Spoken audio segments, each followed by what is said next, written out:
Just before we get into this video, guys, a quick little bit of housekeeping. The film and TV industry is something I've wanted to break into for years now. I studied for university, getting myself a BA and MA in the subject. Sadly though, trying to find work has been next to impossible, which is why I created this, my website. It's been up for a few years now, and the idea is to try and find more work within the film and TV industry. Only you can find my portfolio, as well as my showreel and much more. All I need from you guys is to share it around as much as possible, but only if you enjoy the videos. The more you share, the more videos I will make for this channel. You don't have to be a regular viewer here, and you don't even need to subscribe, just share the website around and I'll be happy. Now, on with the video.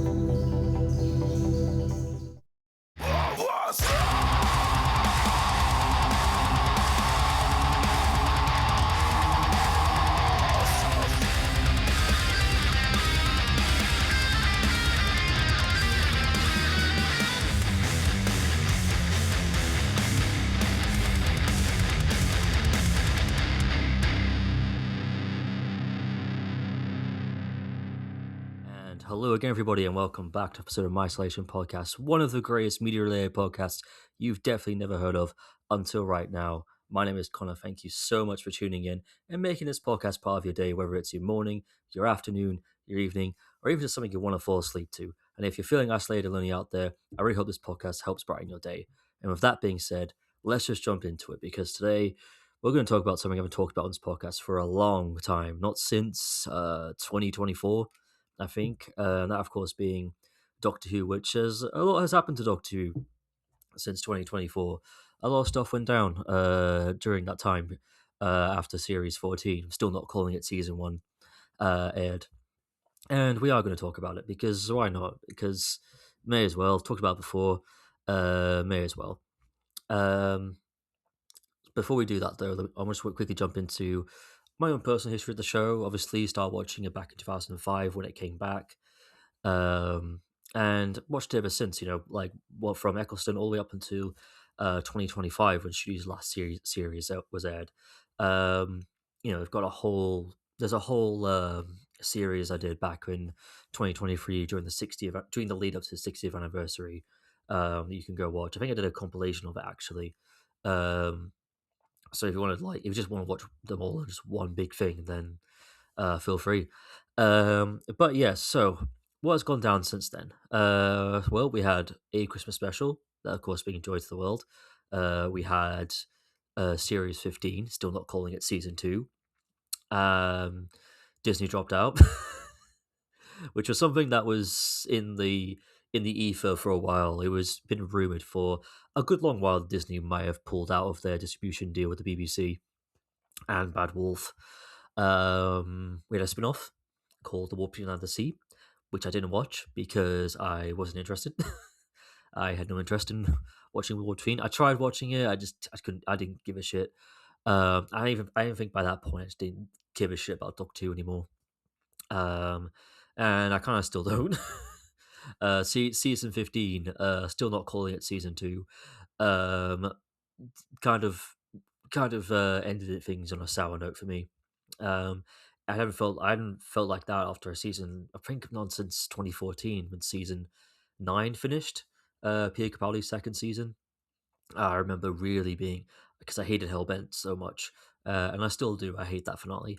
I know there's people out there that like it, and if you do, that's fine. I don't care. I just don't like it myself. I just remember being like, I'm done with this show now. This show is awful to me. Didn't last that long. Still ended up watching season 10. Glad I did. Season 10 was good. But yeah, Disney pulled out. We had a new spin-off, and that was interesting, to say the least, which still hasn't aired on Disney Plus yet.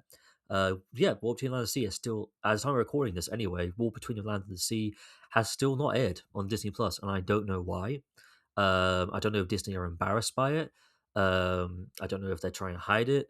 I don't know if this is a streaming rights issue where maybe if it goes out, then they have to eventually give up the streaming rights back to the BBC and they can sell it to somebody else. But that doesn't make any sense though, because now Doctor Who's on AMC. It's on AMC Plus, I think, so that doesn't make any sense either. I don't I don't know why Disney's not airing The War Between Land and the Sea. And then we got announced that we're going to get a Christmas special this year, and then we didn't hear anything about the Christmas special that was supposed to happen this year. to the point where people were asking, when the fuck is this special? Is this special still happening? Like, what the fuck's going on? And then it was announced in June that Doctor Who was going to be put out to tender, which basically means, and I want to clarify this because there's been so many like YouTubers, alt right woke baby grifters, and tabloids spreading misinformation around like they always fucking do. It's not been cancelled. The Christmas special that was supposed to happen this year has been cancelled. Doctor Who is pretty much in a safe space. The BBC put things out to tender all the time. Putting out the tender base just means that they're taking in pictures, that people are placing in bids to see who wants to be the next production company to produce the show. So how during Jodie Whittaker's era it was BBC Studios, how during Studios' era it was Bad Wolf, along with a distribution deal with Disney Plus. Um, and now the BBC want to continue the show further on with the next production company that they have in mind. Whoever that next production company is going to fucking be, we'd have no clue because we've kind of gone from being when is this Christmas special happening to when is this tender happening? Because obviously this tender was announced pretty much 2 months ago. It was actually announced, I think, if I remember correctly. Yes, it was announced in June, and we're nearly at the end of August now. So at least the time of recording this anyway, we're at the end. We are at the end of August. It's August 26th. Like this, we're at the summer's over. Summer's coming to an end. The worst summer in British history is coming to an end. Thank Christ. I've absolutely hated the summer, but we can talk about that. I've got an entire podcast episode planned to talk about that for another time. Um, but right now, let's try and keep things on topic. Um, but yeah, it was about 2 months ago, and still nothing. I guess these. I know that the BBC did say that they're planning to do it later this year, which probably means towards the end of the year they're probably going to do it. I'm guessing. I don't know how the tender process, at least how the BBC's tender process, or even the tender process in general. I have no fucking clue how it works. I don't know how long it takes. I know that there are production companies that have been reported to have interest in placing bids. I know BBC Studios have said that they're interested in placing bids, and let's be honest here, they're probably going to be the ones that are going to get the show. They win all the time. They always win these tenders anyway, which is interesting. Electric Entertainment are another one as well that reportedly have an idea for a bid or a pitch they want to do for the show moving forward. And yeah, that's pretty much everything that's gone down. I'm also going to quickly talk about my thoughts on what's happened with Doctor Who in terms of like my personal opinions on episodes. Because obviously, I talked about uh, series 14, still not calling it season one. Back in 2024 when it finished its run. I haven't talked about anything else since. But to quickly recap, um, my favorite seasons of the show are obviously series 1, 3, and 5. I think those are the best. 2 is okay. 4 is pretty good actually. I wouldn't say it's my personal favorite, but it's still a pretty solid time. Series 6 started off good, ended terribly. Series 7 fucking shite. Series 8 broken. Series 9 don't care about it. Series 10 pretty solid and a great end to Capaldi's run. Series 11 okay. Series 12 pretty good. Flux underwhelming. And then we have the Series 14, um, which was a bit underwhelming as well. But Series 14 was weird. It was like it started off terribly and it ended terribly, with obviously space babies and the Empire of Death. But everything else in between, all the episodes in between that, I really really loved. I thought they were really great. I thought they were really enjoyable, all the way up from Devil's Cord to The Legend of Ruby Sunday. I really enjoyed all that stuff. It was literally just Space Babies and the Empire of Death, the two episodes that everyone else hates that I didn't like as well. It started off sour and ended sour, basically. And then obviously after that we got Joy to the World. Eh, I don't care. It sucked. It was boring. It wasn't that interesting to be honest, and it kind of if Boom reminded me of everything I love about Stephen Moffat as a writer. Joy to the World reminded me of everything I don't like about Stephen Moffat as a writer. And I generally think that, like I said before, and during the Road to 60th series, at least I think I said this during the Road to 60th series because that was a long ass time ago, and I do not. So I don't go back and and rewatch all of my old podcasts. I stay away from. I try and stay away from doing that. But I do think Stephen Moffat is a good is a really good writer when he's given the correct amount of time to work on a project. I'm not saying you have to give him you don't have to give the man all the time in the world to do it, because obviously you could give a Kareev all the time in the world. It doesn't mean the project is guaranteed to be of top quality. Um, but if you give him a reasonable amount of time to help work on work on the scripts, work on the stories, he can give you gold. He can literally give you gold. Like Boom is such a great episode, very intenseful, very impactful, and just a great concept where it's just a doctor standing on a line on a landmine and just praying for it to not explode. I thought that was just really really good. Um, and Joy's the World, on the other hand, I feel like it's a good example. Again, it's a good example of, if you give him enough time, he can give you some really good stuff. If you don't, he won't give you what he'll give you. Will either be terrible or just mediocre at best. And again, I think, like, you look back at like stories of Russell Davis talking about how he was supposed to write the 2024 Christmas special, but he was too busy working on season 15, still not calling it season 2. Uh, and he needed somebody else to write it, and he got Stephen Moffat to do it, and apparently it was very last minute, and you can kind of tell. You can kind of tell. There's a reason why Series 5 and Series 10 are considered the best of Stephen Moffat's era as showrunner, because those were the ones he had the decent amount of time to work on. I think Series 5 he started working on that in 2008. I think he started working on that, and then Series 10 he started working on around 2016 because had that year off. But yeah, so that's my well. So yeah, so Joy to the World, wasn't a big fan of that. And as for season 15, it's the same as series 8. Literally the exact same. First batch of episodes from Robot Revolution right up until the story in the engine, perfection, gold. Some of the best the revival is going to have to offer you, especially story in the engine. And I guess and the well as well. The well is pretty good. But it was the last three, much like Series 8, the last three episodes is what let it down. That, of course, being the Interstellar Song Contest, Wish World, and the fucking Reality War. Um, Interstellar Song Contest was just awful. Its commentary was terribly handled. I'm sorry, but having the Doctor, like, straight up torture a victim of genocide, that, of course, being Kid, is absolutely completely out of character, for one, and also just massively cruel. For this kind of character. And yeah, I get it. He was mad, he was angry, and the Doctor, yeah, like the Doctor has all doctors have those moments where they kind of act out of character a little bit. But this was just way too fucking far. I feel like, maybe if he did it once and then he was about to do it again, but then the projections of Susan that he was having uh, was interrupting him from doing it again, and then Belinda shows up, and then he that kind of reminds him, why he is the way he is, and why he can't go as far as his why he can't go as far as he's already going, torturing Kid.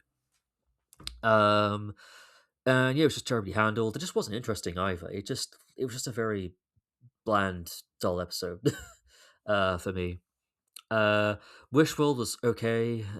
It was decent enough setup. The Rani was cool. It was cool finally seeing the Rani again after God knows how long. I mean, Jesus Christ, how long have people been waiting for Rani to show up? Um, Granted, the whole Mrs. Flood thing of showing up in every episode, I didn't really enjoy that. It was just getting really annoying after a while. If they did it with like maybe 2 episodes, I think that would have been fine. You didn't have to do it every episode where Mrs. Flood shows up and it's like, "Hey, remember me? I'm important. Remember that." That felt very Stephen Moffat than Rusty Davis, in my opinion. And then the reality war is just a big, massive fucking mess. Omega being on screen for like 2 seconds as some weird zombie creature is just a bit weird. We waited ages to see Omega return. I remember when he was rumored to come back in the 50th. I think people were spreading rumors about that, and that would have been cool. that would be really cool, but that didn't happen. He came back in this. It was just very poorly handled. It was very sloppy. It didn't make any sense. Obviously, they did the reshoots to reincorporate Shooty's reincorporate what the fuck incorporate Shooty's ending. Um, his regeneration scene, which is very last minute. I know that Shigegawa says it was always part of the plan, but I think most of us are kind of. I think everyone from the moment he said that, everyone kind of caught on to that being not the case. It was very clearly not part of the plan. Very clearly not part of the plan at all. Um, Apart from that, though, I mean, some of the things that I liked, I liked the 15th. I really love the 15th Doctor in this. I think he absolutely shines in series 15. I loved him in Series 14 as well, though. Like, I know people complain about him crying all the time, but I don't mind. I don't mind it. I think it's great having an emotional Doctor. And also, David Tennant cry a lot? Like, I know one complain about that. But I guess maybe there's something I'm missing there. Who knows? Um, I really loved Shigegawa. I really loved Belinda as well as companion. I very much preferred her as Ruby Sunday. I think with Ruby Sunday, the problem with her was that it was all a bit too good vibes.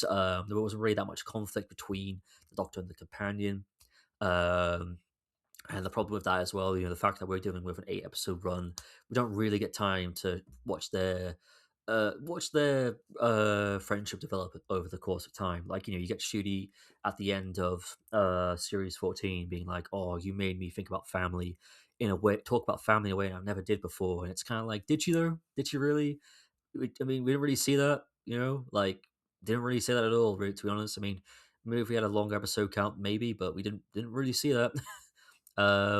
With Belinda, though, I quite liked her as a character. I thought she was very strong and very funny, and I just liked her kind of outspoken, like, the fact that she was very kind of no nonsense.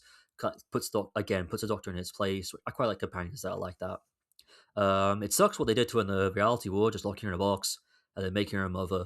Uh, that kind of sucks. And she got a really shit ending. Same for Ruby as well. Like, Ruby just disappears at the end of that season, like, out of fucking nowhere. She just disappears. It doesn't really. Nobody gets a goodbye. Like, I thought this was supposed to be shitty. I know that this was all done in reshoots and shit, but like, come on, man. Like, it's, I don't know. I feel like they should just kept the original ending. And then if you brought the show back, then of course maybe have it where you just regenerate off screen, like you did back in 2005 with Chris Eccleston. I think that would have been much, much, much, much, much better. Uh, I think out of all the people during this era, though, and I'm not the only one who's said this too. I've heard huge YouTubers and Whovians who echoed this as well. I mean, the one person I think everyone feels sorry for in this situation is Carol Ann Ford, who plays Susan. We waited ages for her to come back. She waited ages to be invited back. She eventually came back, and all she got was a couple of moments on screen in the Install Song contest, 2 seconds of screen time in Wishworld, and that was it. And yeah, her scene at the end of the finale was cut, and there were like bigger plans for her. I'm assuming um, in series 16.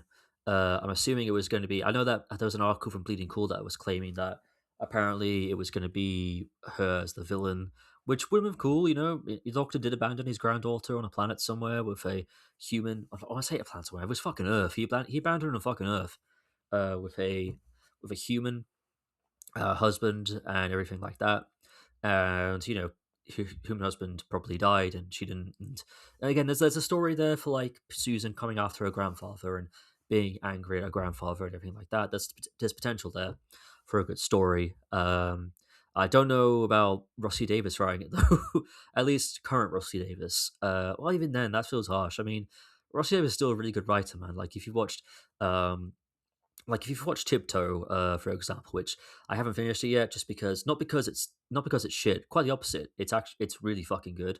It's just that as a member of the LGBTQ plus community myself, it just hits a little too close to home, and I'm just struggling to actually get through it, just because again it hits a little too close to home, which is kind of the point. It showcases that it's doing its job well. I will eventually get around to watching the end of Tiptoe. I promise. I will eventually get around to watching it. But yeah, but yeah, man, this whole era was just it was just awful. I mean, it wasn't awful, but like it was just it's so bizarre how we got here compared to like I mean, again, people in particular the right wing grifter woke babies who cry woke for 10 minutes because if they don't, they're not going to pay the rent this month. Uh, Try to make out that the Chris Chibnall and Jodie Whittaker era was a disaster. Like, but nah, compared to this compared to this previous era that we had, no, the Jodie Whittaker and Chris Chibnall era kind of ran smoothly. It was a smooth ship, unless you really want to believe that chaos and carve nonsense, which I personally don't. I don't believe any of that stuff. Um, Chaos in Cardiff is a load of old waffle. But yeah, it's just crazy to think that this is where we're at now. Where we're at this weird junction point of no one knows what the fuck's gonna happen. Everyone's scared that Doctor Who is being cancelled for good, like it was back in the 80s. But at the same time, I'm not too worried, mainly because one, I kind of made peace with the idea of Doctor Who getting cancelled. Around the time that Series 12 aired, because obviously Series 12 saw a pretty big ratings drop off, all things considered in terms of its viewing figures. And I kind of made peace with the idea that Doctor Who could eventually get cancelled one day and go off air for a long time and not come back. Um, like I got I got 15 seasons out of this revived era, and I got a whole ton of Classic Who now that I got to watch because my history of Classic Who is my history of Classic Who is absolutely dreadful. Like I've barely watched any of it. And now it's all well, most of it is on my player except for a couple episodes, including the first one, being Unearthly Child, because the son of the writer who holds the rights to the episode is refusing to give it to the BBC and allow it on iPlayer because he's a gatekeeping Vladimir Putin supporting little shit. And I don't like him. But yeah, like there's obviously loads of classic Who. There's loads of books I can read that I haven't delved into yet. Loads of comics I haven't delved into yet. Big Finish as well. Like I generally thought the Ninth Doctor range was going to be the start of my Big Finish journey, and I have not listened to any Big Finish since. Well, a good place to start now though than this. Um, but again, like I made peace with it. But also at the same time, though, again, like I said before, just because they put the show out to tender, that doesn't mean it's cancelled. The Christmas special they were going to do, that's been cancelled. But then putting the show out to tender, that pretty much means the BBC in full force going ahead, and they want to support Doctor Who. They want to keep it going, mainly because obviously back in the 80s, they didn't really need Doctor Who all that much. They were doing. I'm pretty sure the BBC were doing well financially back in the 80s and 90s. They were doing well with their soaps. Um, they were doing well with the license fee and all that stuff. They didn't really need Doctor Who all that much, even in terms of like the merch sales and everything like that. And also, Michael Grade hated Doctor Who and he wanted it gone. So there's those kind of things. That's kind of happened in the 80s, but compared to now, where the BBC kind of needs Doctor Who like now more than ever because it is their biggest cash cow. And yeah, sure, they can make money off of action figures and stuff like that for a long while, books and other merchandise and stuff like that. But eventually, like to quote the Review of Death podcast, eventually those licensees are gonna turn around to the BBC and be like, "Hey, when are you gonna be making more new episodes? Because we can't keep making fucking Meep action figures for this long." And then they'll eventually pull out, and the BBC will have no money. Um, but yeah, it's like so we're kind of in a weird position now where the BBC kind of needs Doctor Who and they need to keep making it. I feel like if the BBC really were going to give up on Doctor Who, they wouldn't have put it out to tender. They would have just done what they did back in the 80s, where they would have just said, "Yeah, we're going to put the show to rest for a little bit, and then we'll probably bring it back at some point." I know that Mark Gatiss has been saying that apparently they tried putting out to tender back in the 90s, but from what I've researched on it, that's not exactly what happens. As far as I'm aware, I know there was like a couple of pitches, like obviously Steven Spielberg and Philip Siegel and John Leakey did a reboot version, which I think was supposed to be. I can't. It's really confusing. I don't know if it was supposed to be a film or it was supposed to be a TV series, but it basically what led to the John Leakey series Bible, which is what ended up morphing into the TV movie with Paul McGann. That was going to be a big, huge feature film reboot, though, and and that has kind of happened. Electric Entertainment have kind of put their hat into the ring with the tender, and everything like that. But again, I feel like, but even then, I feel like again, I'm pretty sure the BBC said during the 80s they were like, "Oh, we're gonna put the show to rest at some point, and we'll bring it back at some point," and they didn't until 2005. um, but yeah, it's just weird. It's just really fucking weird. We're in this weird position. We are in the wilderness years 2.0. Again, I don't think it's going to last that long as the first wilderness years did. I think this one is probably only going to last about 3 years. I generally think Doctor Who will probably be back around 2028. I think at the earliest anyway, at the latest is 2029. But it's just weird to be in this position, isn't it? It's so weird. And it's like it's weird how I'm feeling about it too, because I generally just don't care. It's a weird one. I remember when Series 6 was airing, and there was so many like tabloids from Series 6 right up until recently with Series 15. Um, so many tabloids every year almost, where they were like, "Oh, Doctor Who's viewing figures have dropped. Could the show get cancelled again? Is the show on thin ice? Is it this? Is it that?" And I remember, looking up the ratings almost every Sunday, look up the viewing figures because I was like, "Oh God, is it going to get cancelled? Is this going to happen?" And now and now it's actually, I mean, it doesn't. Again, it's not been cancelled. It's been put out to tender, obviously. But at the same time, we're kind of this is the closest we're going to be to getting into this position, and I just don't give a shit.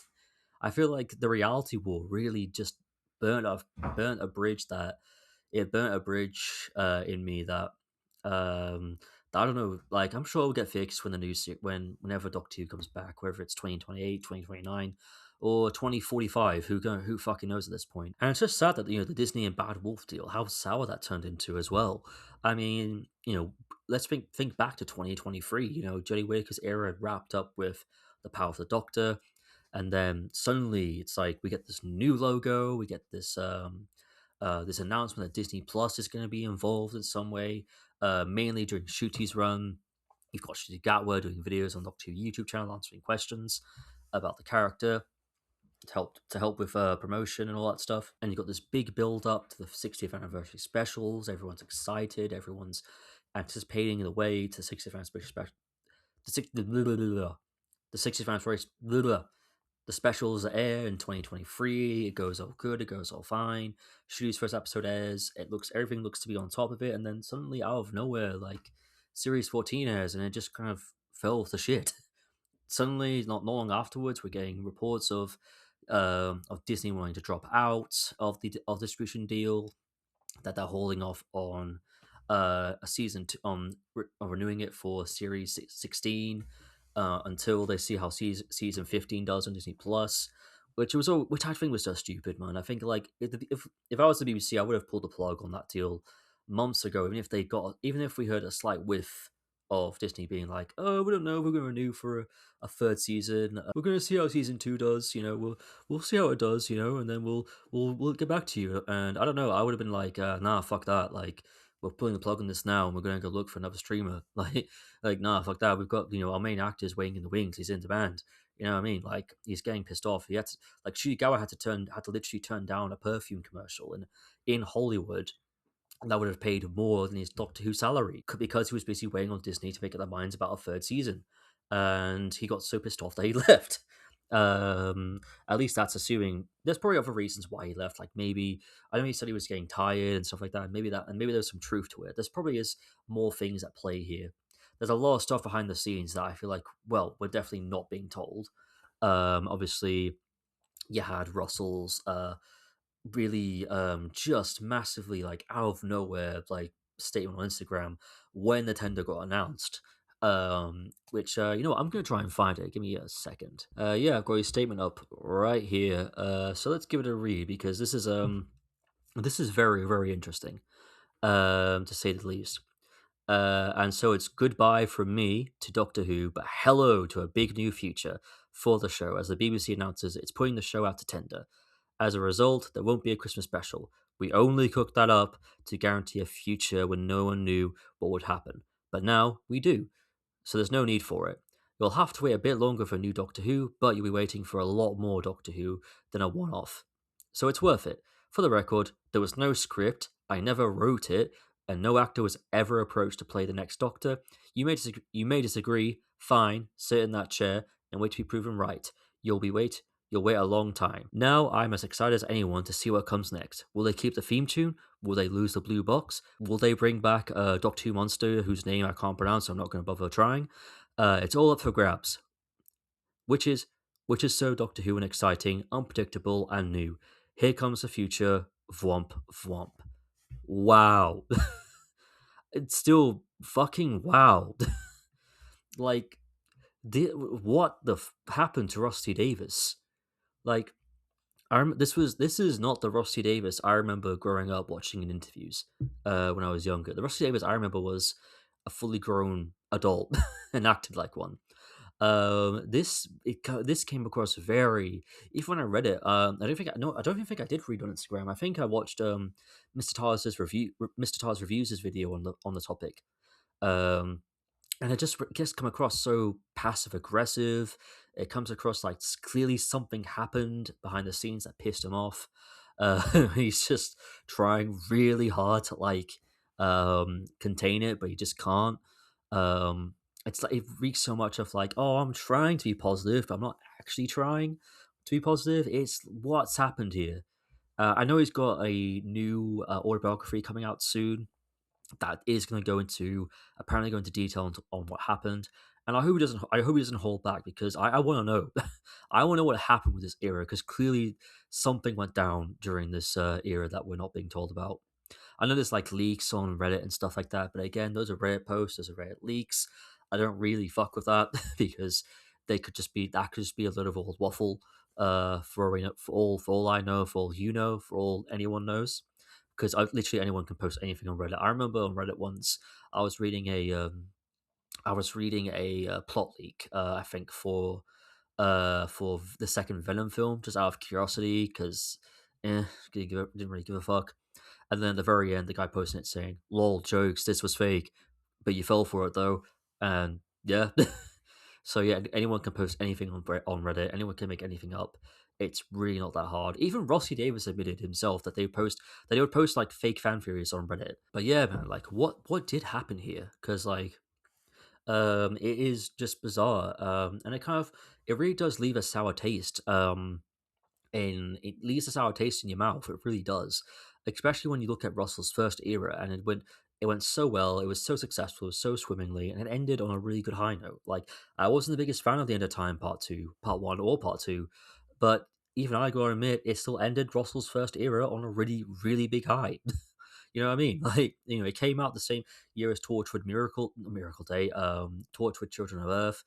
Um, and then you followed up with the Sarah Jane Adventures Series 3, which is really good. And then you had End of Time Part 1 and 2, which had like a really big blow at regeneration, and now it's just kind of it just crumbled. It just This era very quickly just crumbled to shit, which was just so just crazy and bizarre. And this was such a weird way to announce that. Yeah, Rusty Davis is leaving as showrunner. He's not showrunner anymore. I mean, they've also got the BBC's official Doctor Who statement when they announced they were going to cancel the Christmas special and instead put the show out to tender. Which is obviously part of the BBC's charter and agreement requirements, so they have to put the show out to tender. It is going to happen this year. I know people are saying it's not going to happen. I know Mark Gaze is saying it's not going to happen, but legally speaking, it has to happen, so it is going to happen. But at no point, I mean, yeah, Rossi Davis is mentioned in this statement, and Bad Wolf is mentioned in the statement too. But there's no like, it's just they're mentioned once, and it's this part here where it says, after careful consideration, the BBC, Rossi Davis, and Bad Wolf have collectively decided to not go ahead with the previously announced Doctor Who Christmas episode. We'd like to thank Rossi Davis for coming back as showrunner. We'd like to thank Bad Wolf for helping us,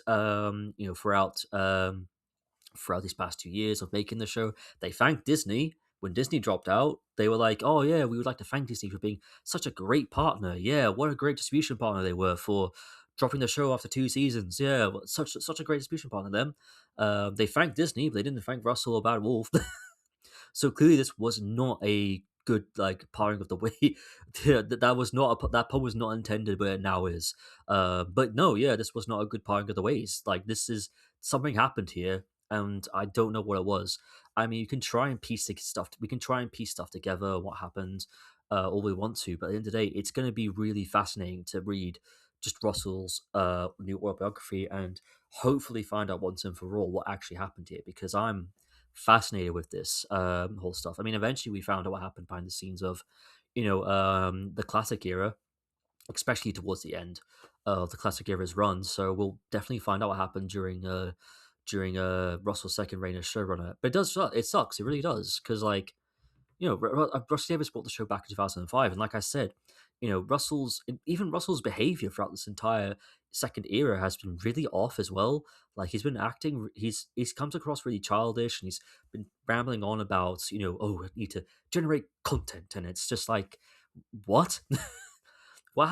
This is not the Rusty Davis I remember. The Rusty Davis I remember was an adult who acted like an adult and behaved like an adult, and that's how he came across. And I always respected Rusty for that, even when I was a little kid. But this is just, even that statement. It's so passive aggressive, and it's so, even the part where he says, "Oh, sit in that chair. You'll be there for a long time," or something like that. And it's just like, well, let's see here. Yeah, sit in that chair and wait to be proven right. You'll wait a long time. It's like, dude, calm the fuck down. What is going on? Honestly, Russell, like, what's happened? And then there's other things too, like, he was posting like videos of AI generated Doctor Who content on his Instagram page, which is one of those things where it's just like, what are you, what in the Jesus H Christ are you, like, what are you doing, Russell? Like, what has happened here? What's happened to you, and what's happened here? And he can, and it's not one of those, and it's not one of these cases where, because I've seen people say like, "Oh, Ross Davis is a terrible writer now. His ego gets in the way and all that stuff." Nah, man, Ross Davis is still a good writer. Like, fuck off with that nonsense. Before he came back to Doctor Who, he wrote "It's a Sin," one of the best dramas, like, miniseries in recent memory, and he's written Tiptoe, again, a really great drama. He can still do it. I just don't know why Doctor Who got the short end of the stick here. I'm going to assume that, maybe he just didn't have it in him. Maybe he did all he did. I think he just did all he wanted to do with his first era, and then um, I don't know. That's the thing. I'm trying to piece this together myself, and I just can't piece it together. This is so confusing. And what do you mean there was no script? Like, you literally said in December that you had pitched your idea to the BBC. Murray Gold was saying you had multiple fucking drafts of the script for different outcomes. So what the fuck are you talking about? What do you mean there was no script? You never wrote a thing.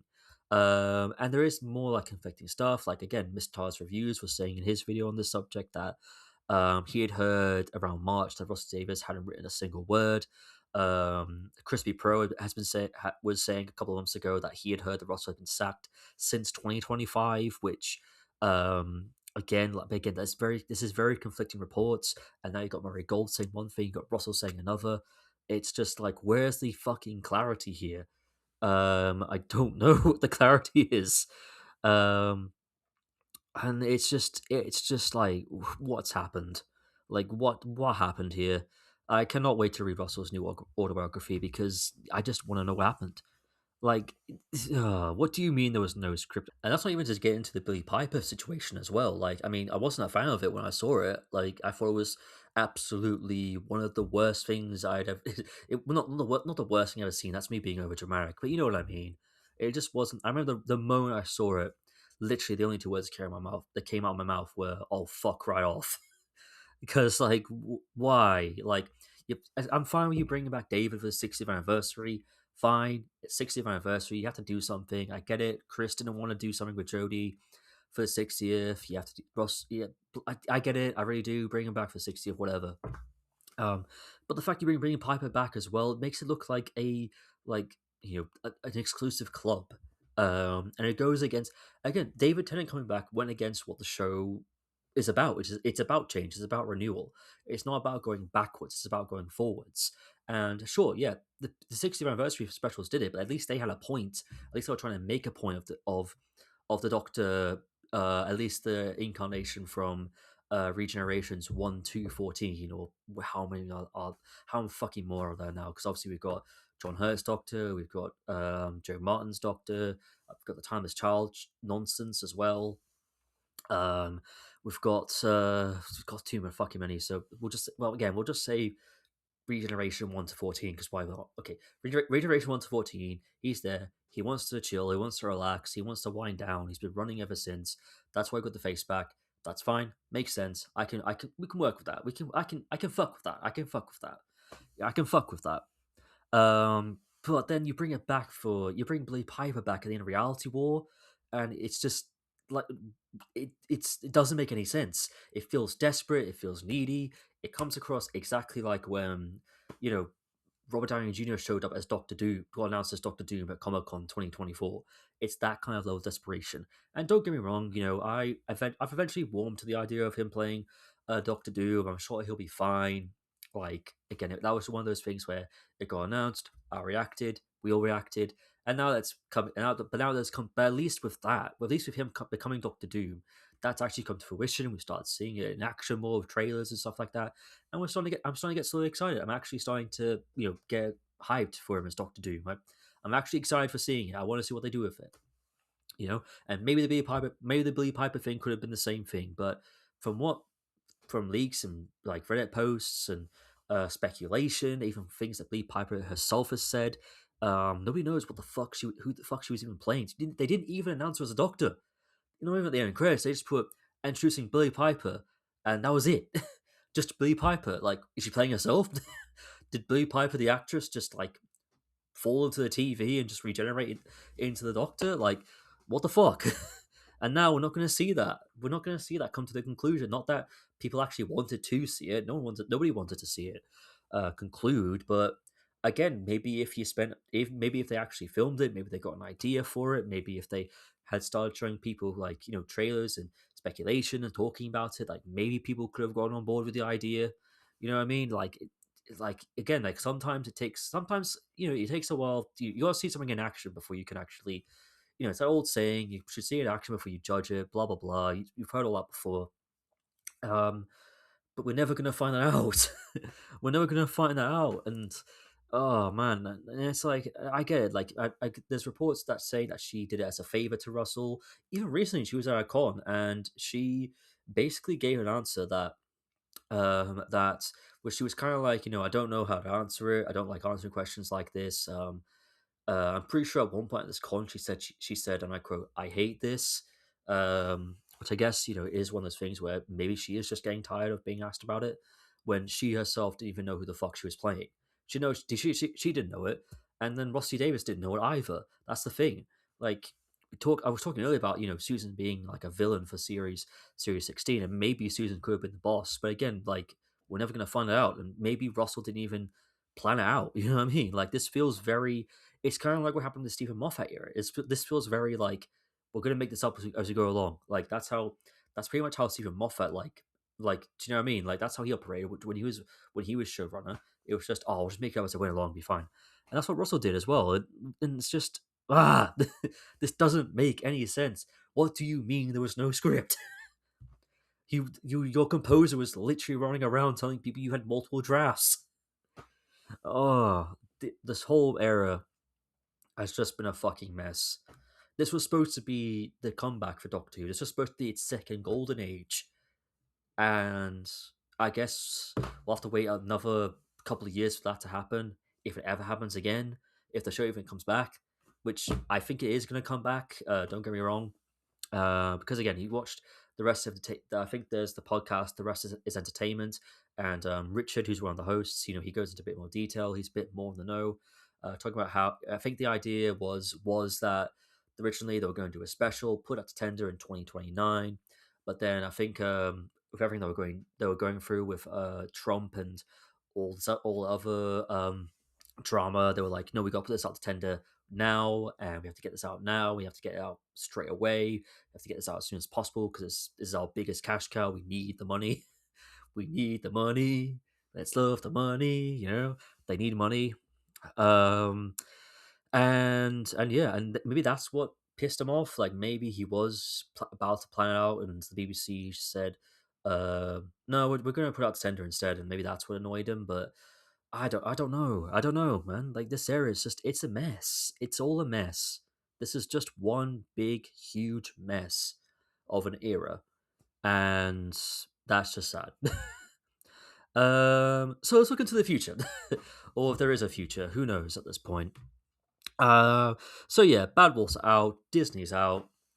Who's next in line? Who's placing bids? Obviously, you got BBC Studios, who, like I said, I believe made the show from during Jodie Whittaker's era, and then you've got Electric Entertainment, which David Tennant actually did a film for them a while ago. I think it was called Good Samaritan, if I remember correctly. I know they've along with Dean Devlin, I think that's what he's called. Let me just quickly double check that. Yeah, Dean Devlin. Yeah, that's his name. Dean Devlin. He allegedly has a pitch for Doctor Who, but apparently it involves bringing back David Tennant again. This time full time. This time full time makes no fucking sense. But you know what I mean. His pitch involves bringing back David Tennant full time as a Doctor.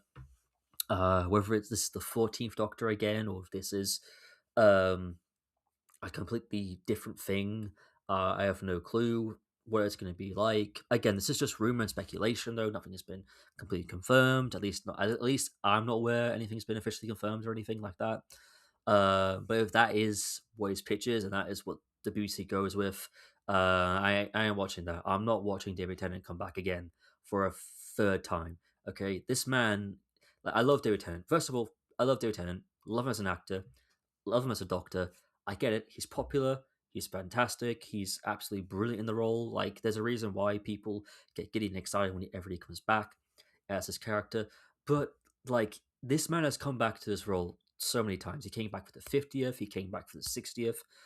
He's doing more Big Finish, which is kind of, that's fine. It's Big Finish. Who cares? Um, but yeah, it's just like we can't keep relying on him. We can't, like, to quote Deadpool and Wolverine, we can't keep bringing him back until he's fucking 90. Do you know what I mean? Like, we can't keep doing this. We cannot keep doing this. And again, it goes against what the show is supposed to be about. At least the 60th, again, it had a point. The Doctor was getting tired. He was getting worn out. He needed to rest. He needed to, like, recuperate. He needed to do, like, something else. Other than he needed to take a break. Park himself on Earth for a little bit, like he did back when he first started back in 1963. Except actually choosing to do it this time rather than being stuck there because the TARDIS broke down. um, but there was a point to it. But this just reeks of desperation. Again, I don't know if this is real. This might not be confirmed. This is just rumors, all speculation. None of this has been officially confirmed. But if this is the pitch that Dean Devlin is going with, and if this happens to be the pitch that the BBC chooses, no, I'm out. I'm not watching that. That's not Doctor Who. Doctor Who, we need to move forward. We have to be. Doctor Who is about change. It's about renewal. We have to keep pushing forward. We have to keep moving forward. Fucking the last era was distributed by Disney. Guess what? Walt Disney always said, keep moving forward. Like, we have to keep doing that. That's what Doctor Who is about. It's about change. It's about renewal. So obviously that, but yeah, basically, Electric Entertainment is one of the production companies that is in the running for a bid. Uh, Other ones as well. I mean, like, you got people like, maybe other small production companies as well, but also you could have people like Netflix or Apple or Amazon Prime, and yeah, those are the big boys. Big streamers could pitch in, including Paramount Plus as well. But I don't know how I'd feel about a production company run by Trump supporters making a show featuring progressive politics. I mean, I'm not a Star Trek fan, so I don't know what the fuck the Ellisons have done to Star Trek since they took over Paramount, but oh well. We will, but yeah. But I guess the idea is that who is the next to produce. Who's likely to win the tender. And will the BBC go with a big production company, or will they go with a small one, or will it be BBC Studios? I think. Well, I think it will be BBC Studios. I feel like even the rest is entertainment podcast even said BBC Studios always mostly wins these tenders. They won. I believe it was the Holby City tender when that got put out. And they normally are the ones that win these tenders. And I get, it's close to the BBC, it's close to who they can trust, somebody they can trust, and And I do think that Doctor Who needs to. Not that Doctor Who wasn't British during the Disney era. If anything, I think Disney Bad Wolf era anyway, probably like stayed. Disney, I think Disney probably stayed well away from Doctor Who. I know they had a couple of notes here and there, like obviously, like the one that's the big one that's made public is the scene in the church on Ruby Road when there's that scene that introduces the 15th Doctor much more early into the story when he has the inflatable snowman fall on top of him. Uh, that was a note by Disney, but like you couldn't even tell that was a note by Disney. There was nothing about that that felt like a producer's note. Basically, didn't feel like it's something Disney would suggest. It just kind of felt like a scene from Doctor Who. So even when Disney did give notes, I think they were still pretty helpful. Um, but again, like I think it will be busy. I think it will be BBC Studios. If not, I don't think it's going to be a big streamer this time. I don't think it's going to be even if a big production company like puts the hat into the ring, like Electric Entertainment, like an Amazon Prime, like an Apple TV, like a Netflix. I don't think the BBC would go with them because I don't. I think after their experience with Disney and Disney Plus, I think that they're gonna want to stick with somebody that they know that can retain a like full-time like future full-time future like you know what I mean, like an actual like concrete future for the show. And they could team up with I don't know AMC because obviously they got the streaming rights to AMC as well. That's another thing as well that I don't think worked on Disney era. The fact that they didn't have any of the back catalog on Disney Plus, like that didn't really attract any new viewers. Um, but actually, no, we'll talk about that further on down the line. Um, but yeah, it probably will be BBC Studios again. It'll be interesting if it does go back to BBC Studios because what they're going to do, and obviously who's going to be the next showrunner, who's going to run it, who's going to overlook things. We'll even have a showrunner because obviously some people have discussed about how the showrunner model is starting to become a little bit outdated in certain things. I still think the showrunner model is still important for television, and I think that the BBC will still ensure that will be a showrunner involved at some point. But again, we'll see what their approach is. I think we need someone who's in terms of like who's going to produce next. We kind of just need someone who's new, who's like up and coming, who's out there in the writers sphere, the writerverse. The writerverse is that even a thing? Probably not, but we're going to go with it. We just need somebody who's either relatively brand new to the industry, who's willing to get new talent involved, new writers involved, and that's another thing as well. Like I'm glad that after this whole RTD2 thing has come and gone, people have finally started to come to terms with the fact that Doctor Who is at its best when it's feeling new, when it's trying something, when it's new. Doctor Who is always at its best when it's trying something new, when it feels new and different. And I think after Russell coming back and people realizing how samey it is, because there was a lot of recycling of ideas during these two seasons, um, which happens a lot when somebody stays on a show for too long, which is really weird as well. Because you would have thought after all the years away, he would have come up with new things, but I guess not.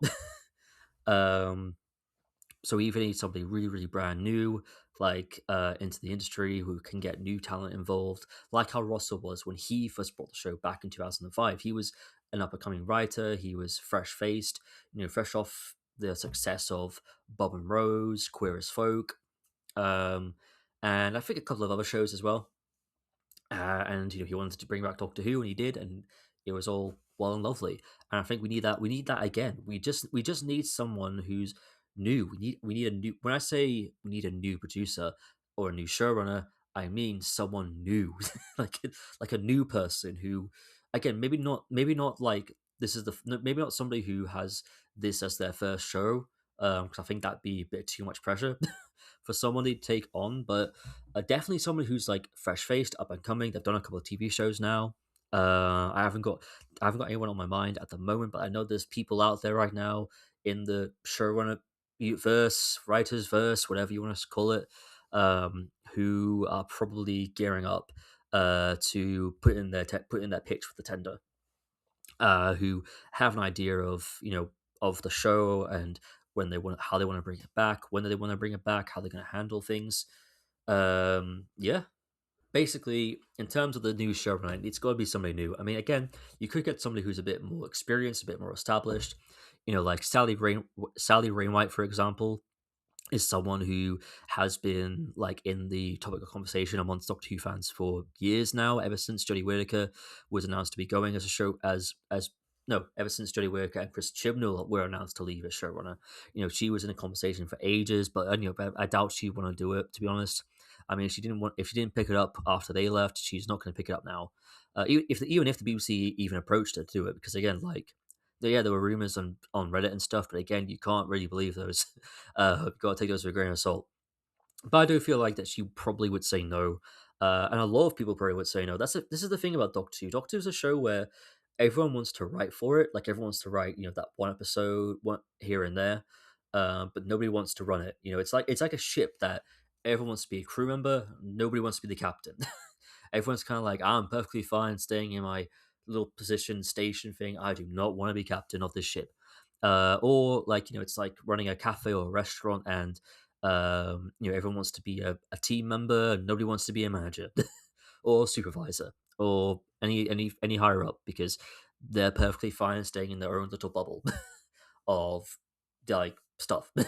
I don't know where I was going with this analogy, but I hope people can understand where I'm coming from. Um, but yeah, like I think it will. You could get somebody who's a bit more experienced. I know that other people like come to mind, like Toby Whithouse, Pete McTighe, who I believe helped run A War Between the Land and the Sea, and has done a couple of doc episodes for Jodie Whittaker and Shiri Gatwa. He has been in topic of conversation. Jamie Madison as well. Like he's not written anything for Doctor Who since what was it? Series 9 with no, Series 10 with Oxygen. That was it. That was his last Doctor episode. He would be a great showrunner. But again, I just think that again, like we need somebody new, man. We just need somebody who's new, somebody who's fresh faced, somebody who is going to bring new life to this show that had survived for so long because of how new it's always feeling. Because the character changes, the show changes, the show soft reboots itself, or hard reboots itself. We'll get into that a little bit later.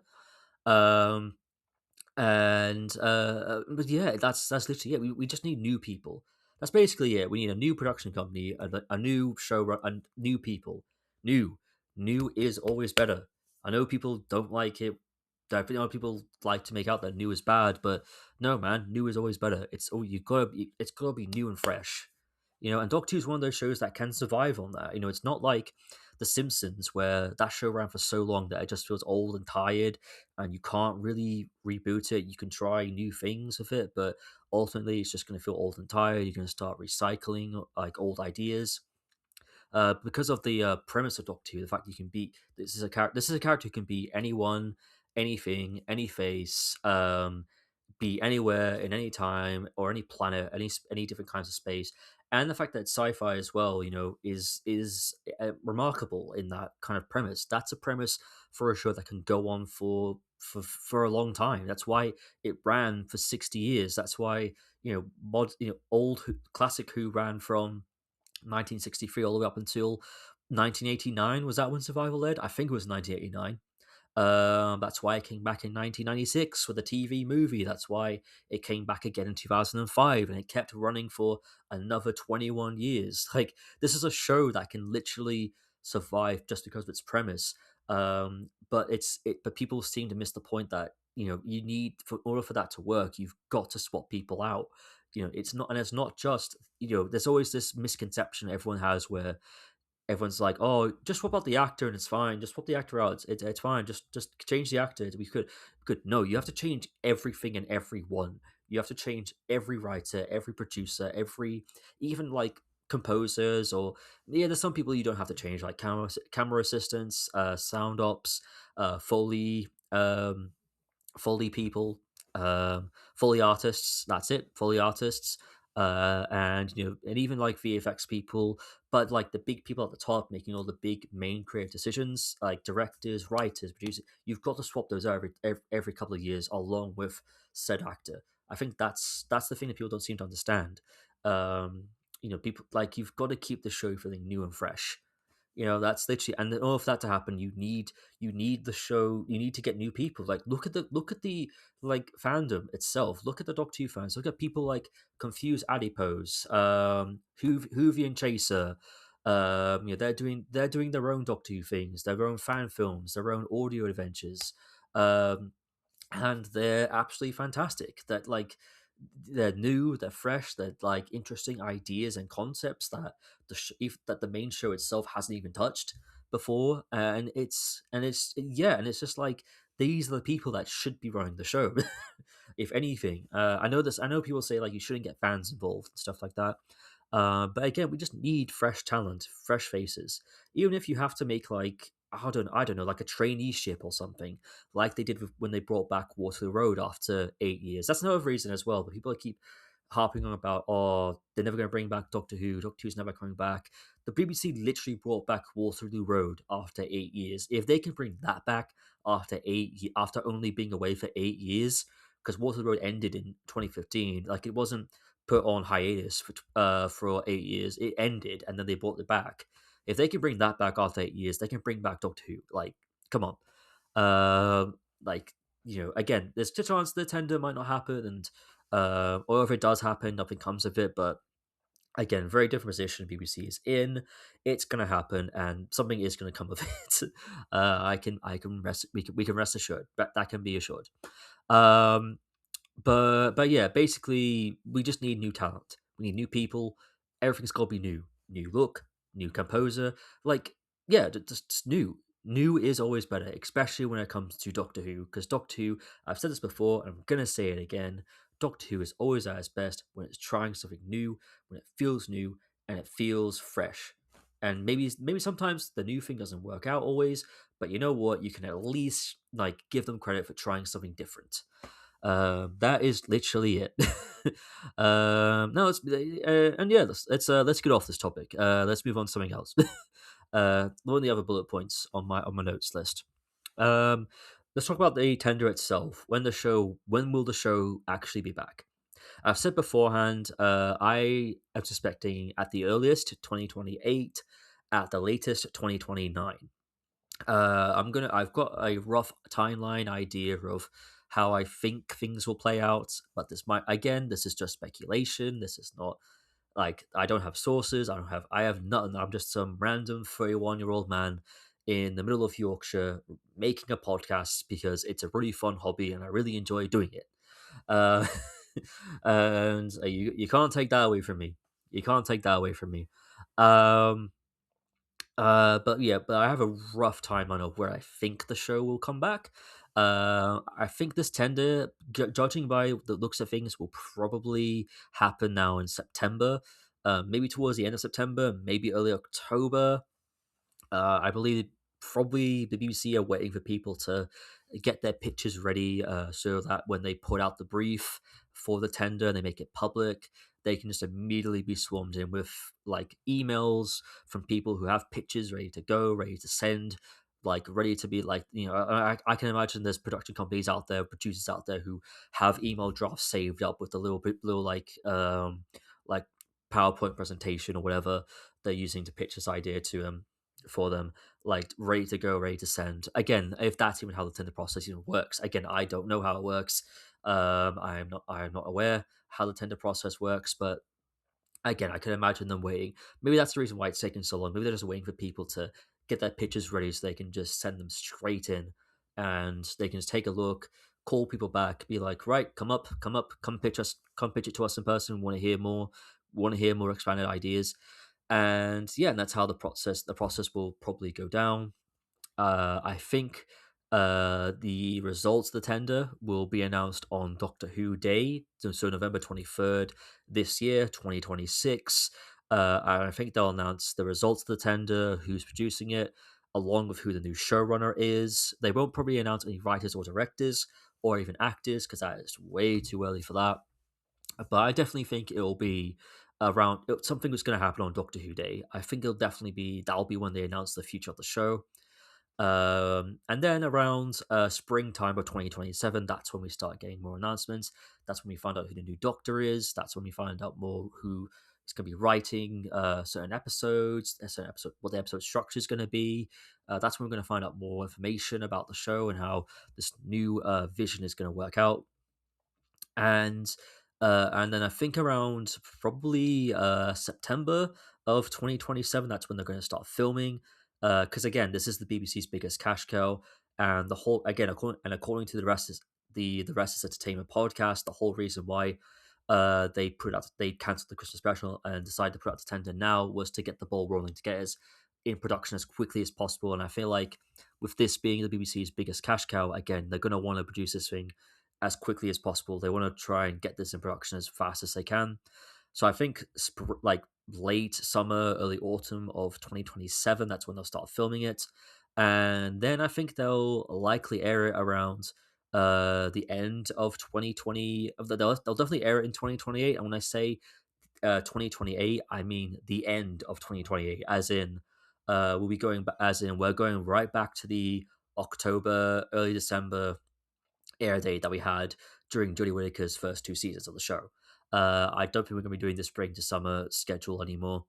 And don't get me wrong, like that would be a big sad thing for me because I always love because Doctor Who, at least the revival, has always felt like the spring to summer show because that's when the show aired. I never liked it when the show aired during the autumn, aired during the winter, but we also have to kind of deal with the facts here. Like, you know, people are more likely to watch TV during the colder months. They just are. Like, they're more likely to watch telly during the colder months. They're more likely to go to the cinema during the colder months as well. Why do you think so many big blockbusters are, like Dune Part 3 and Avengers Doomsday are opening in December? Because people are more likely to go to the cinema. Because, it's cold, it's cozy, the cinema's nice and warm.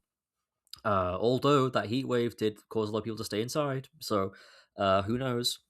But I definitely think that the spring to summer air date for Doctor Who is pretty much over, and I think that they're going to be going back to the autumn to winter air date of the Jodie Whittaker era. So it'll be late 2028, if not early-ish of 2027. So maybe February to March, depending on how many episodes there are. Um, Again, like that's probably at the latest, I would say, but I definitely think the earliest is late 2028. I think that's the latest that we're going to get Doctor Who back. I don't think it's going to be spring to summer, and I think that's how that's basically my rough idea. That's my rough timeline of how I think things are going to go. But again, like you could look back on this episode in 5 years' time, and I could have like massive embarrassment and just feel like, oof, I was wrong there. I definitely, as of right now, I definitely think with all the pieces in place, I definitely think 2028 is definitely when Doctor will be coming back. That's just it. I think it'll be 2028. If not, 2029. And if not, fuck knows. At this point, who knows? At this point, who knows? Literally, who knows? Um, so yeah, that's how I think the show will be back. Um, but I think the big question is, will it be another soft reboot, or are the BBC gonna rip the band-aid off and do a hard reboot? Are we gonna start from scratch? There's pros and cons to each of them, and we'll go into them in a little bit. But the topic of Doctor Who getting a hard reboot, as it's been a topic of conversation before, and it's been definitely debated on. For years we've had, like obviously we had the Peter Cushing films, which weren't really a hard reboot because the show is still going back then, but they were definitely like adaptations of those two Dalek stories, which of course being Doctor Who and the Daleks, and then Daleks Invasion of Earth AD in color. Because obviously the original stories were in black and white, and again we've had like again there was the Steven Spielberg, Philip Siegel, and John Leakey hard reboot they were going to do in America, where it was going to be a more Americanized version. They wrote that there's a Leakey Bible out there. That's where the whole half human, half Time Lord thing came from. They were going to have the Daleks be massive spiders, spider-like creatures. The Cybermen were going to be called the Cybes. They're going to be space pirates. And then Steven Spielberg actually read the Leaky Bible and said, "Fuck that! We're not making this. This is not Doctor Who. Like, what is this?" Um, and then obviously that we had that whole David Yates drama from a couple of years ago. Well, many years ago actually. I think it was they were going to do a Doctor Who movie with David Yates directing, and it was supposed to be a hard reboot. Apparently, from what he said, because apparently there's conflicting reports on that. But we'll go into that a little bit later on. But yeah, so there's been talk beforehand, and there's pros and cons of both. So let's actually talk about the pros and cons for a hard reboot.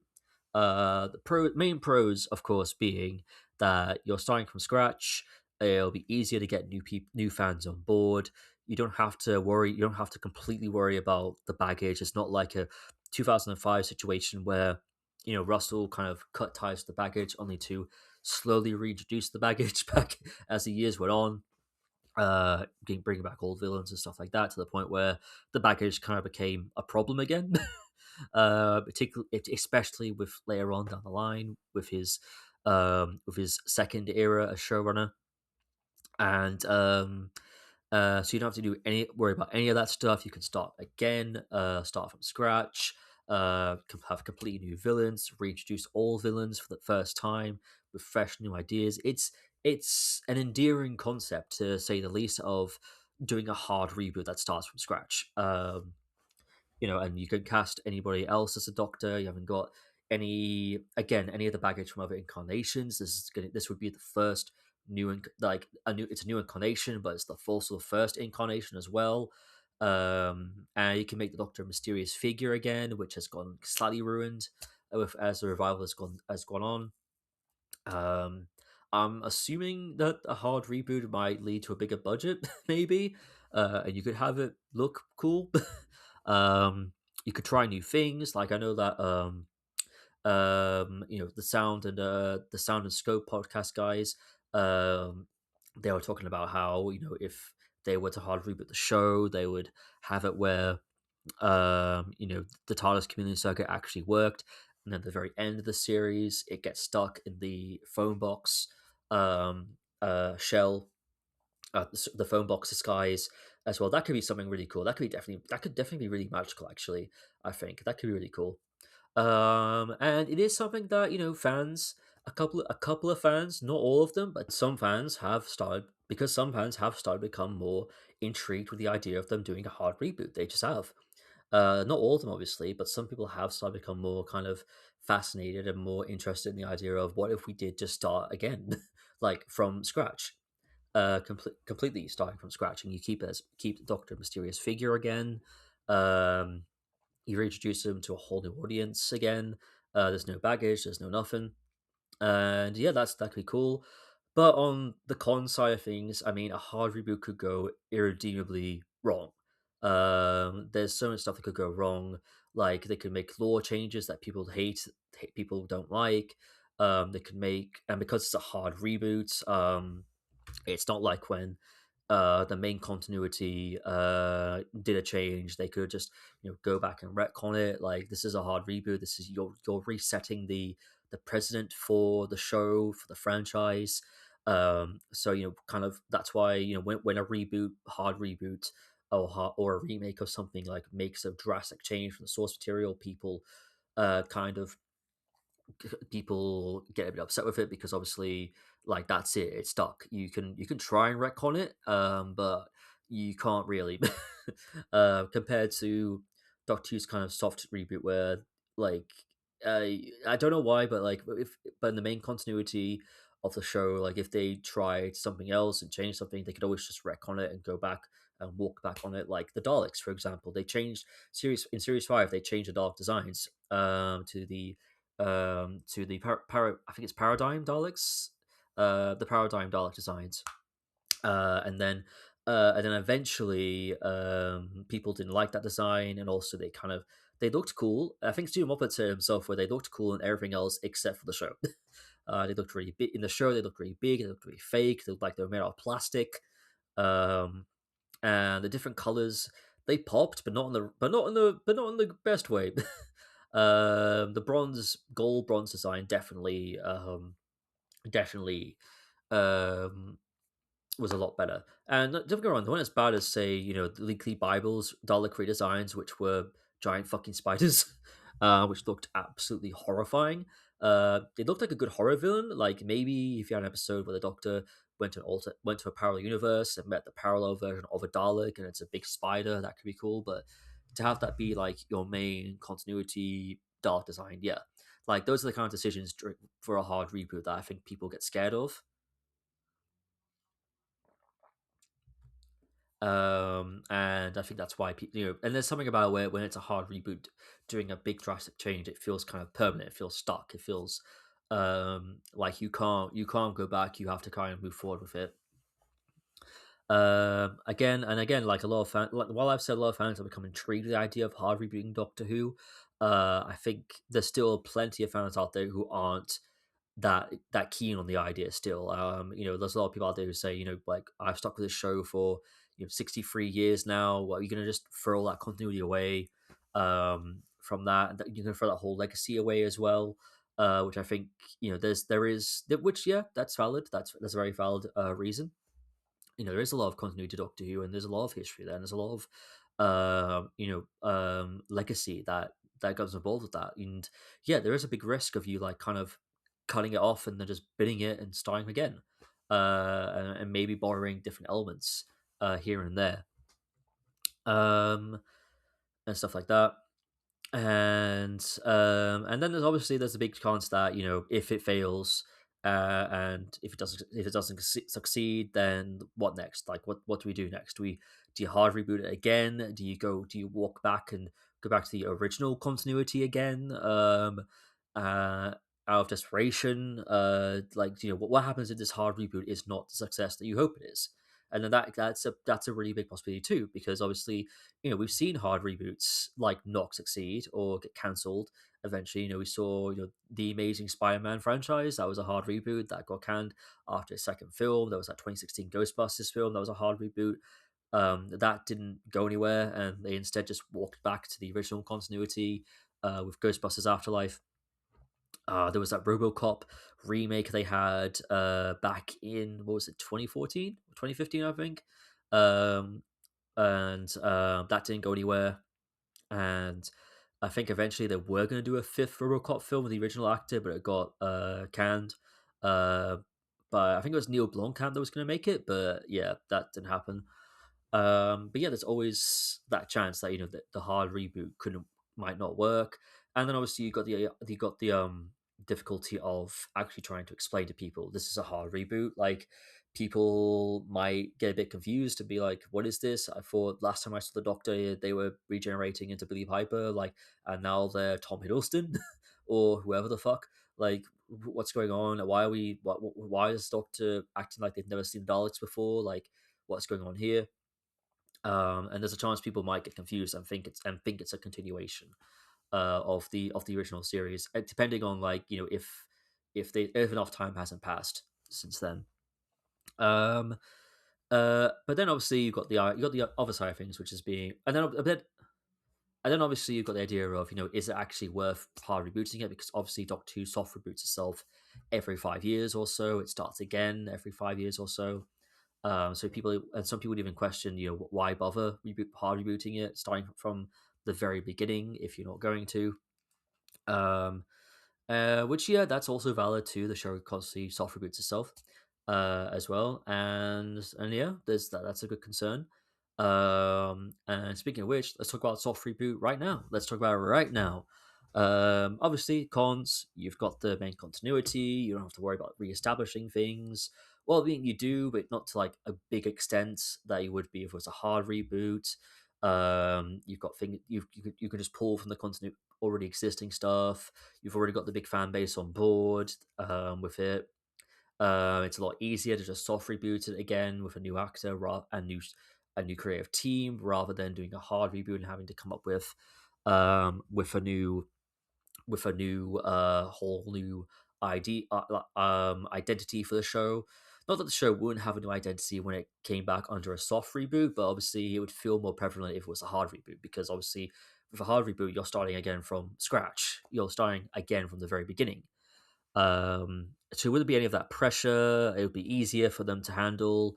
Um, you've already got the continuity there, but at the same time, though, I mean, like there's yeah, there's a lot of continuity there, like, and that's kind of the con of it, of soft rebooting again. Like, there's a lot of already existing continuity. The show is completely so confusing now. Like, Doctor Who's continuity has always been a mess, but it's even bigger now thanks to stuff like By Generation, The Timeless Child, which, as I said beforehand, I still like as an idea. I just didn't like the execution of it. That, of course, being the fact that they made The Timeless Child the Doctor rather than just having it be an original character like they should have done. Maybe like an original character the Doctor goes off searching for in series 13. I think that would have been a way better, way better idea than making it the Doctor. I think that just made things a bit more confusing. Then you had other things as well, like the hybrid, which tried resetting the Doctor's intentions of running away from Gallifrey, trying to make it out like, oh no, he ran away because of the hybrid. There's a hybrid involved, which was just, oh god, series Hellbent, awful episode, just awful episode. Hate it, hate that finale. Um, it's not as bad as the real. Don't get me wrong. I think the Reality War is worse than Hellbent, but I still despise that finale with like every fiber of my being. I absolutely hate that finale. Um, but yeah, there's obviously soft rebooting it again that comes with that's a problem with both these outcomes. They have their own pros and cons. They got their own baggage, their own issues, and so it is kind of one of those things where what do you do? um, what do you do? What do you do? Where do you go? What direction do you take? I think, knowing the BBC, I think they're gonna probably do soft reboot it again. Maybe in a similar way it was when it came back in 2005 with Chris Eccleston, where you just completely cut ties with the baggage from episode one. You reintroduce the Doctor again as a mysterious figure, and then slowly but surely you start to reintroduce elements of the lore. Um, with Daleks, Cybermen, Master, Sea Devils, Salt Tyrants, what have you. Um, I think that's the way they're going to do it. I think the BBC are I think the BBC are just too scared. They're too scared to hard reboot Doctor Who. They just are. I mean, look at the Leakley Bible, for example. Look at the fan reaction to that. Look how universally despised the Leakley Bible is. That was supposed to be a hard reboot of the show back in the 90s. It was supposed to be an Americanized version of the show, and people read that. People have read that Leakley Bible. They hated that Leakley Bible. The half elements of that Leakley Bible ended up leaking, funnily enough, into the 1996 TV movie. In particular, the half human, half Time Lord a stab thing that which to be fair, they never actually retcon that, which is interesting. I know I saw people people complaining that, oh, Russell's not retcon the timeless child and blah blah blah. Like, they retcon the half human, half timeless thing from the TV movie, and it's like, no, not really. They swept under the rug. They never mentioned it again, but they never retconned that. Interestingly enough, but yeah, like but elements of that kind of seeped into it. But even when the David Yates movie got announced, the 2000, back in, what was it, 2011? I think it was 2011 because I remember Series 6 was airing around that time. That was a weird turn of events, man. Weird turn of events. David Yates was going on about it. David Yates was like, "Yeah, it's happening. It's going to be a hard reboot as well. Johnny Depp's going to be the Doctor." I don't think he actually said that, but it was rumored. Then Stephen Moffat was like, "No, it's not happening. It's never going to happen. I'm the showrunner. I make the decisions. It's never going to happen." And then David Yates was like, "No, it's definitely going to happen." And then Stephen Moffat was like, "No, this is not happening. Shut the fuck up." And then he had to, like, one last time be like, no, that's definitely not happening. I like David Yates, but he's not making a Doctor Who movie. But there was, like, more information about that, I think, from a Doctor Who article, where apparently he kind of jumped the gun a little bit when he said, "Oh, it's going to be a full-on reboot," um, which put it in jeopardy. And yeah, I know that Russell T Davies was apparently supposed to write that movie script, apparently, which never really happened. And yeah, this is all confirmed, I think, in an old Doctor Who article as well, because I think Karen Gillan was talking about it when she was promoting the second Jumanji movie. And um and then they wrote about it, and yeah, that was a weird turn of events. But you saw the fan reactions to that as well. You saw people. I remember seeing people literally. There were some people that would get like, "Yeah, that's cool. You can have a new Doctor every movie or every couple of films. Like, be really cool." But you definitely saw people that were like, "No, this sucks. I wanted to be the main Doctor. I wanted to be Matt Smith. I don't want it to be Johnny Depp. I want Matt Smith as a Doctor. I want the 11th Doctor on the big screen, not Johnny Depp." Which would have been awful casting, by the way. Absolutely awful, awful casting.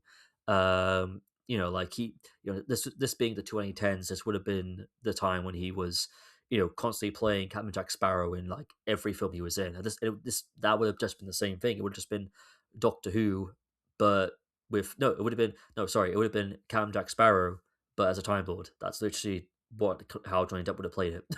But yeah, I mean, again, there's pros and cons to like a soft reboot or hard reboot. But again, I think the BBC are, like I said, they're scared. They're way too scared to hard reboot Doctor Who. It's too big of a risk for them at the moment, especially how badly they're doing financially with people canceling their license fees, like government budget cuts. It's awful. Like that's why the BBC has to put the show to tender. They can't just. You had Ross Davis where he was like, "Oh, if the Disney deal fails, we'll just go back to making it low budget." And it's like, no, they can't. They can't. Even Chris Chibnall said himself a couple weeks ago, he was like, yeah, we can't afford it. The BBC, it's money. BBC can't afford to make Doctor Who by themselves. That's why they gotta essentially outsource it to like independent production companies to do it. Like, like the BBC can't afford it, and they can't afford to mess it up. They can't afford to do. They can't afford to do a hard reboot. That's basically it. They just can't afford to do it. And which is why, I think it's kind of obvious they're going to go for the soft reboot outcome when they bring the show back in whatever year, 2028, 2029, 2045. Like, who knows when it's coming back. I think it'll be 2028, but I could be very wrong, very, very wrong on that. Um, but maybe having it off the air for a while is a good thing, though. Like because the show has been running running again since 2005, and I do think having it off the air again for at least a couple of years, even if it's just 3 or 4 years, I think that's long enough. I think if you were to leave it off air for about 15 years, I think that would be a bit too long. I think 4 years is plenty of time for people to miss the show. You know, kind of get to the point where even people, the public, are kind of like, "Hey, whatever happened to Doctor Who? Is that show coming back?" And then when it does come back, people are like, "Hey, I've missed this show. This show's cool, man. Why did they take it away? Let's want to watch more Doctor Who." And then hopefully they make it a annual thing. I hope we don't do the fucking streaming thing of waiting 5 6 years for a new season. Jesus Christ, I hate what television has become now. I hate that. Why the fuck do I have to wait like 5 6 years for a new season of a TV show?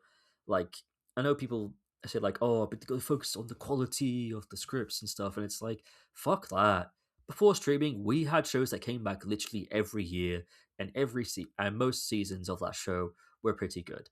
And the only reason some shows fell off after a certain season, whether it was its fifth season, its sixth season, its fourth season, wasn't because the quality of wasn't because you know it wasn't because the quality went down. The quality didn't go down because it was coming back every year. The quality went down because the show has just run its course.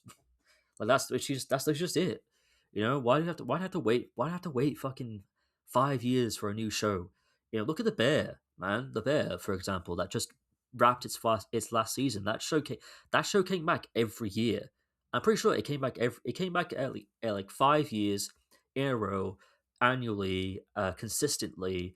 And the only bad season I've heard people talk about, well, at least the only season I've heard people say is bad, is season three.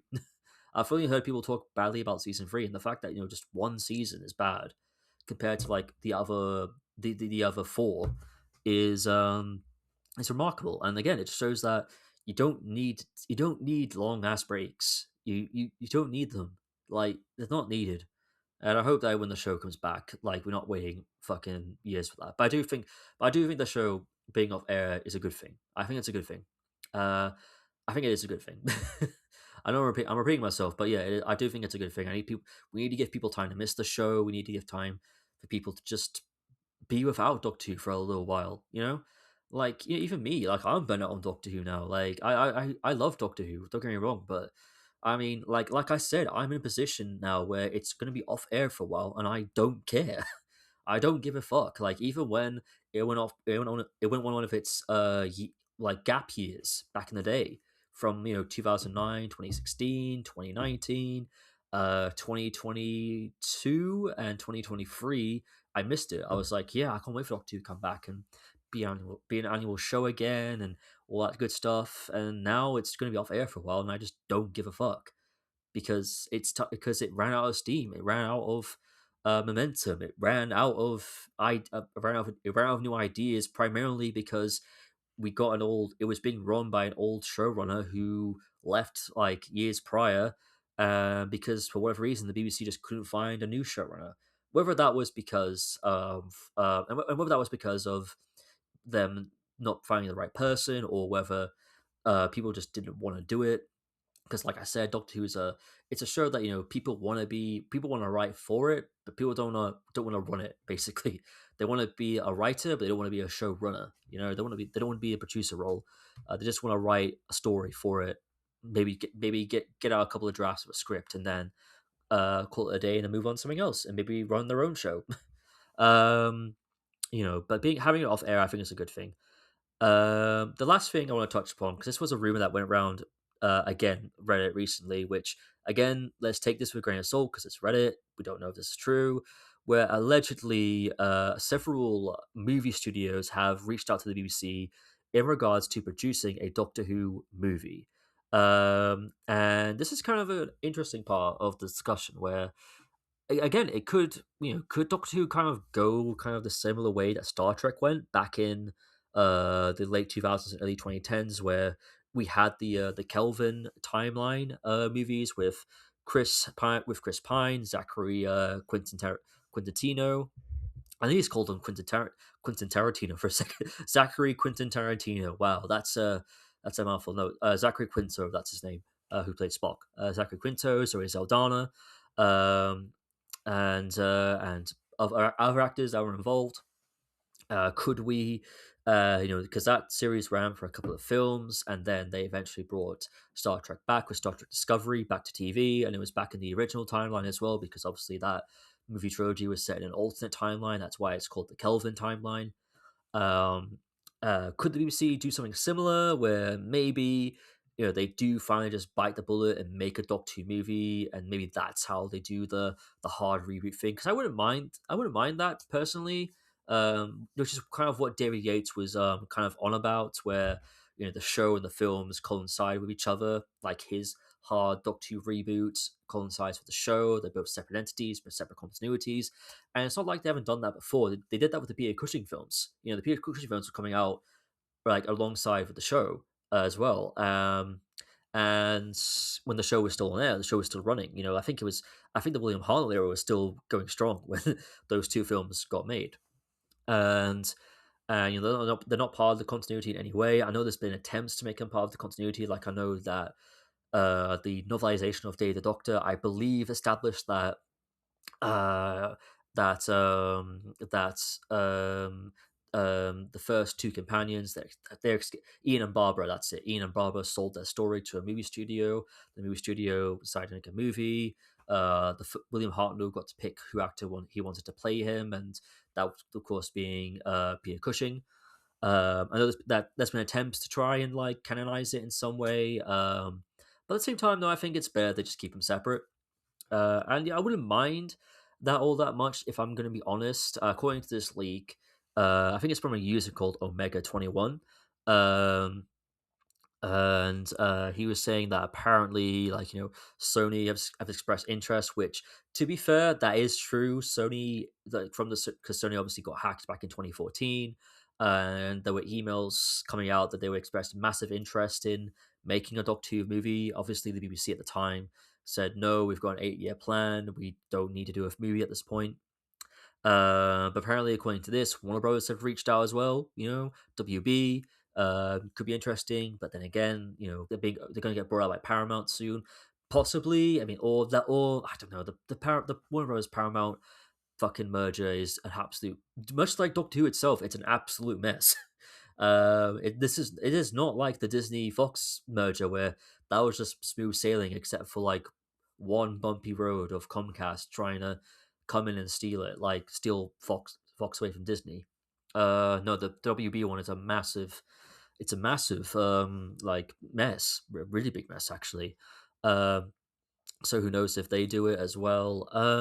But apparently, according to this leak again, the BBC seem to be a lot more open to discussions than they were 10 years ago. But for the time being, still moving forward with the plans for the shot to tender.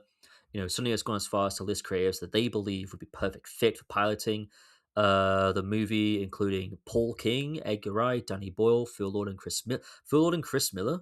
Huh. That's interesting.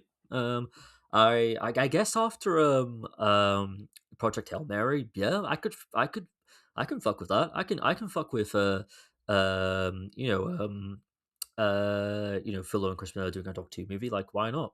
Yeah. After that, I mean, it would be a bit weird having well, I mean, it doesn't have to be a British person. I mean, the directors of the Peter Cushing films were American. As far as I'm aware, they were. I think the writers of the scripts were American as well. And they did a cracking job with those films. Those films are great. So yeah, and not to mention, we did have Rachel Talalay writing, no, not writing, sorry, directing a couple of episodes of Doctor Who, and those episodes absolutely look fantastic. She did some great work with that. So yeah, I like that. I kind of like that idea, but other ones as well in this list. Paul King, Edgar Wright, Danny Boyle, or yeah, they could be great fit as well. I know that Edgar Wright was going to direct an episode of Doctor Who at one point. I think during series one, if I remember correctly, but that just didn't happen for some reason. Um, and and then obviously this leak continues saying he's personally spoken to people, insiders, continuing exploring that movie franchise, thinking it could be an excellent idea for the IP, give it a fresh take. I'm guessing he's talking about they're doing a hard reboot.